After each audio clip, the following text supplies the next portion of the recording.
ગાંધીનગર શહેરની સુરક્ષા વ્યવસ્થાને મજબૂત કરવા માટે તંત્ર દ્વારા હાલ તમામ સેક્ટરોની ફરતે નવી પ્રોટેક્શન વોલ બનાવવાની કામગીરી ચાલી રહી છે। અંતર્ગત સેક્ટર 22માં પણ વોલ બનાવવામાં આવી છે, પરંતુ તેની સામે જ તંત્ર દ્વારા જૂના સરકારી મકાનો તોડીને નવા બનાવવાની કામગીરી પણ પ્રગતિમાં છે। આ કામગીરી દરમિયાન તંત્રના કોન્ટ્રાક્ટર દ્વારા જૂના મકાનોનો કાટમાળ ગમે ત્યાં આડેધડ ફેંકી દેવામાં આવી રહ્યો છે। આ ફેંકાયેલા ભારે કાટમાળના દબાણના કારણે સેક્ટર 22માં પ્રજાના ટેક્સના પૈસાથી હજુ હમણાં જ તૈયાર કરાયેલી નવી વોલ તૂટી જતા તંત્રની ગંભીર બેદરકારી સામે આવી છે અને સ્થાનિકોમાં રોષ પણ જોવા મળી રહ્યો છે।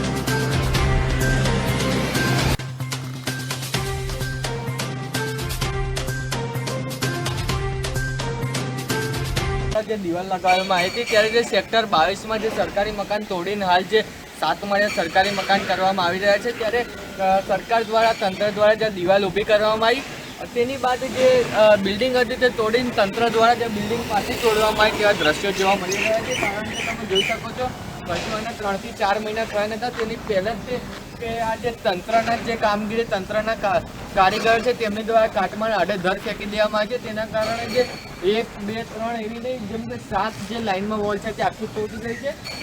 મારી સાથે આવવાનું કહીશ કે આ બાજુ તમે જોઈ શકો છો કે એટલું કાટમાળ ફેંકવામાં આવી જ રહ્યો છે, તેના કારણે આગળની દિવાલ બી તૂટે તેવી સંભાવના છે। સાથે તમે આ બાજુ તો જોઈ શકો છો કે દિવાલો તૂટી નાખી નીચે પડી ગઈ છે અને આ મકાનના કાટમાળ એટલા મોટા પ્રમાણમાં છે તો તંત્ર જોઈ નહીં રહ્યું કે અહીંના કારીગરો ક્યાં ફેંકી રહ્યા છે। તો કાટમાળ એમનામાં દિવાલ બનાવવામાં આવે છે તંત્ર દ્વારા અને પછી દિવાલ તોડી પાડવામાં આવી રહી છે, એટલે તંત્રને નુકસાન કરાઈ રહ્યું છે અને સામાન્ય લોકોના પૈસાનો વેડફાટ થઈ રહ્યો છે તેવું સીધી રીતે દેખાઈ રહ્યું છે।